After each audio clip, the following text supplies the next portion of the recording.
Good afternoon. I'm Daniel Guest, and welcome to the Imagine Golf Podcast. This podcast is dedicated to help you get the swing in the game that you've always imagined. Today's episode is brought to you by Imagine Golf and PXG. You can go to our site, imaginegolf.com, to see all of our offerings, including our free drills, our practice plans, our golf ebooks or videos, or to book a lesson with me at our state-of-the-art studio right outside of Philadelphia, or even virtually through our partner from anywhere in the world, I should say, virtually from our partner, thegolfliveapp.com. We're doing more virtual lessons than ever before. And you can sign up for our free tips and videos that go out once a week, every week, by simply dropping us your email. Well, this is like a homecoming of sorts. It's been a while since we recorded a podcast, had a little bit of a managerial snafu in that we licensed our podcast to a firm that didn't deliver. So we really weren't going to cut any more podcasts while they were in control of it. So we're back, and we'll see at least a podcast a week, and hopefully a 4 Friday podcast as well that we used to do pretty consistently. So look, today's an easy lesson, if you would. In golf. And if you paid no attention to anything else, no tips that we've given, by the way, I hate tips, right? There's no such thing as a tip, right? It's a tool, right? But if you haven't listened to anything that we've done, man, and taken any of it to heart, man, this is the one. This is the episode that you should take to heart. It's something that I see on a daily basis. It's something that I've had heated discussions about, arguments about. But in the end, it's a fact. There is no arguing that there is one golf swing. There is one golf swing. All right. There's not one golf swing to teach everyone. I'm not saying that, but everyone has a golf swing within them. Let me repeat that. There is only one golf swing for everyone, and everyone has that golf swing within them. They may not know how to get there. There is no doubt about that. They may not believe that. Again, no doubt about that. They may think that there's a different swing for a wood. There's a different swing for a hybrid. There's a different swing for an iron. There's a different swing for a wedge. There is no doubt about that. But what is not in question is that the physics of a golf swing are identical. It doesn't matter what club you swing. And as long as you embrace that, you're going to get better quickly. There's no doubt about it, right? So I thought today we'd go through like how to set yourself up for success and how to find that most efficient swing that you have within you, stirring around in you. You just don't know how to get it. So here's what a golf swing is not. Before we get to how to get to your most efficient swing, here's what your golf swing is not. It is not a 10-step clarification or classification, I should say, system. If you think there are 10 steps to a golf swing, you should stop the podcast right now and go see your local PGA golf pro at wherever they are. All right. But I would challenge you, name one other sport that has 10 positions in a movement. There's not 10 positions to a free throw. There's not 10 positions to throw a baseball. There are certainly not 10 positions in ice hockey. I know I played at a pretty high level. So why in the world would there be 10 steps to a golf swing? That never ever made sense to me, and now I know for a fact it just can't be. All right, you want to break it down into 10 steps, have at it. All right, but if you're going to try to learn something in 10 steps, as fluid as a golf swing is, as fast as someone swings a golf club, you're out of your mind, man. It just doesn't work, and it's proven not to work. All right, so here's what we're thinking. We think at Imagine Golf, there are really 4 steps in a golf swing. And the first one is setup, right? You got to set up the golf swing appropriately. I could do a whole podcast on just that. I'm not going to bore you to death on setup, but your setup has to be appropriate, right? We like to teach the setup in a standing position at 90 degrees, meaning you're just standing up normal. Why? Because that's what you do your majority of your life at. So if you just took your posture, right? In other words, if you just took a stance, right? Standing straight up, right? Your arms at your side. You took your feet and you moved them to about shoulder width apart. And from there, you put a little bit of knee bend, just a little bit, slight knee bend. And then you flared your toes, your feet, just a little bit. Not like a clown or duck footed, just flare them just a little bit, right? That would be a good setup position. And from there, if you took your grip, and we're not even going to talk about your grip, just a nice neutral grip, and you took that grip on the golf club and you're standing there just like we outlined, and then you took the club and you put it straight at parallel to the ground, your arms straight down, that butt of that golf club then would be about belt buckle high, right? So you're standing there, you got your knees bent just slightly, you got your feet flared just slightly, all right? The weight's in the center of your feet, by the way, not on the balls of your feet. And you got that club parallel to the ground and your arms are straight in front of you, right?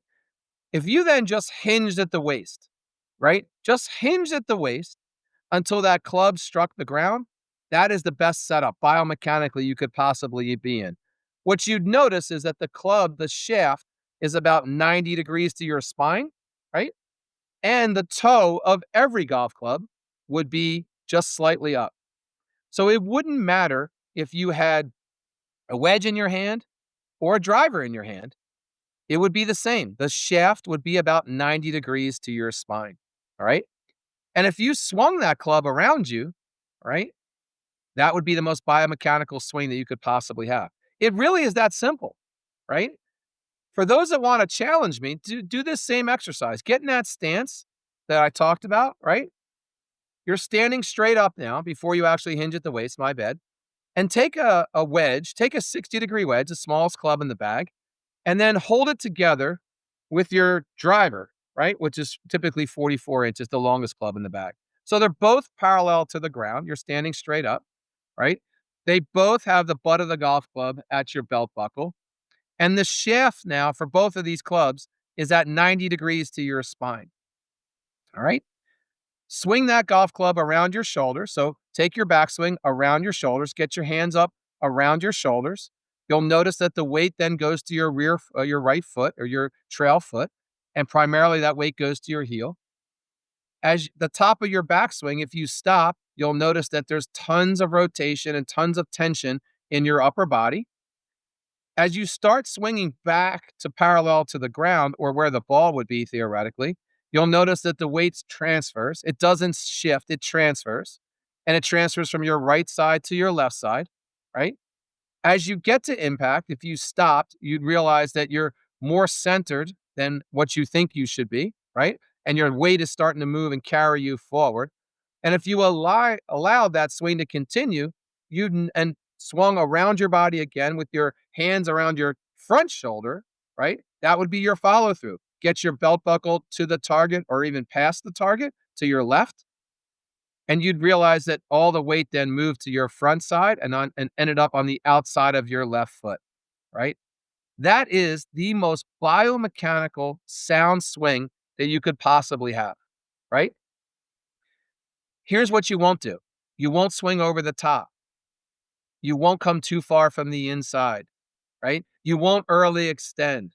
You won't cast. You won't do all the things, all the maladies and all the things that all the videos out there are fixing on a daily basis, right? You won't do any of that because it doesn't feel, and I'm doing air quotes here, natural. It's not an efficient movement. So if you take that same movement while you're standing there, right? That club parallel to the ground right in front of you, about belt buckle high. You're swinging around your back shoulder, your right shoulder. You're coming back to parallel and you swing around your left shoulder and then rotate your body and your belt buckle to the target. If you took that same swing and bent down now again at 70 degrees or to where the club actually hits the ground, if you did the same exact swing, there you go. That is your swing. Why would you make it any more complicated than that? Oh, Daniel, I heard that, you got to, the ball's more forward on a driver than it is on a wedge. It is.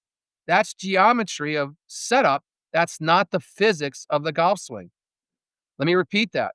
The geometry is different. Yes, 100%. You move the ball forward, you move the ball backward. All right. You're if the ball's on the ground, we have a little bit more weight forward in our stance. If the ball's on a tee, just the opposite. We have a little bit weight on the backside. All right. But that is not the physics. The physics are simply this. The shaft is supposed to be 90 degrees to your spine. That's the most powerful position that we could have. If you're chopping a tree, right? And you're standing up chopping a tree, you don't swing the axe, all right, at 70 degrees. You swing it 90 degrees to your spine, and you don't swing it, up, and you don't swing it down. You can absolutely hit a tree like that and swing up and then swing down and take chunks out of the tree, it just won't be the most effective use of your body. It's not the most powerful use of the axe. So, what would be different about a golf club? Let me answer that for you. Nothing. Nothing. So stop all this craziness, right? Stop having a different swing for your wedges than you do for your irons, a different swing for your hybrids than your woods, and a totally different swing for your driver than all the other clubs. It just doesn't make sense, all right? Especially when we're learning the game, especially as we're trying to get better at the game, all right? There is no chance. There is no chance you can get either one of those. You can't learn the game or get better at the game if you have 6 different swings. Right? It's just not happening, all right?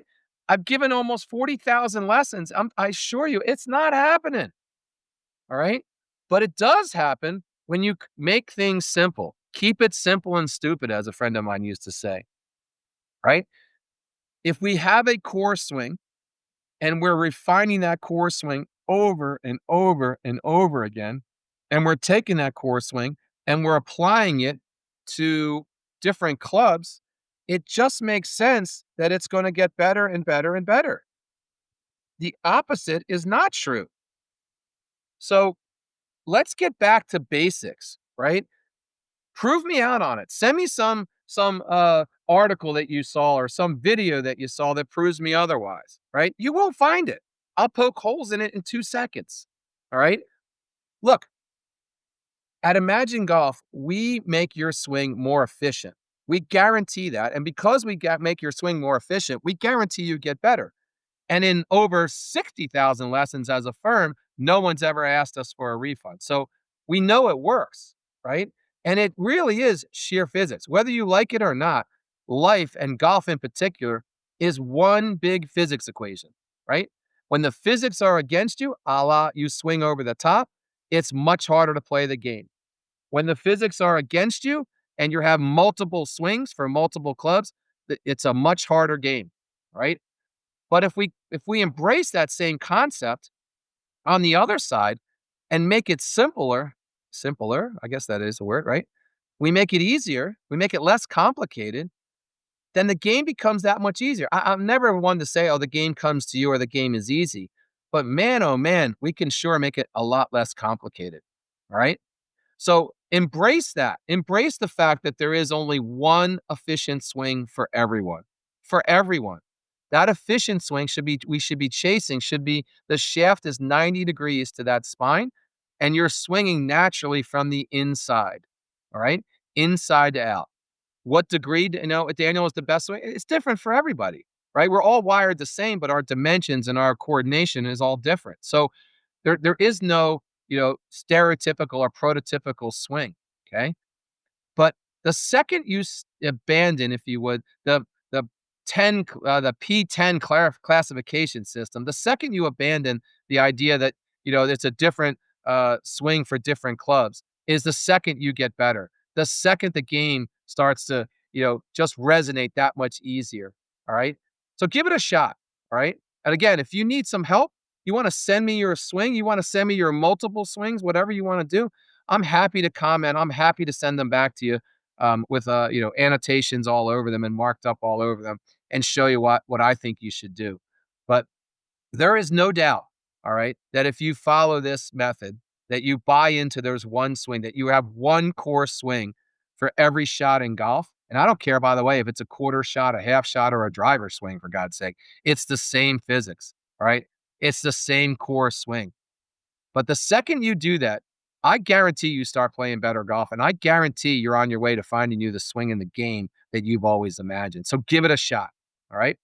All right, look, that's all I have for today. I want to thank everyone for kind of hanging out there while we were dormant for, God, it was almost 90 days, I think. All right. Thanks for tuning in. Thanks for your support. Hit the follow button wherever you get your podcast. Be sure to check out our site, imaginegolf.com, and that's IMAGEN golf.com. And you can follow us on all the social media platforms. We have over 500,000 followers. Thanks a million for that. Don't forget, we have my new book coming out. should be out in, I don't know, let's say 60 days. Let's give it that. I've been saying that for a while here, but the editors are driving me crazy. But let's say 60 days. And that book is simply entitled Why Traditional Golf Instruction Just Doesn't Work. Imagine that. I said imagine. And as always, here's to getting you the game and the swing that you've always imagined.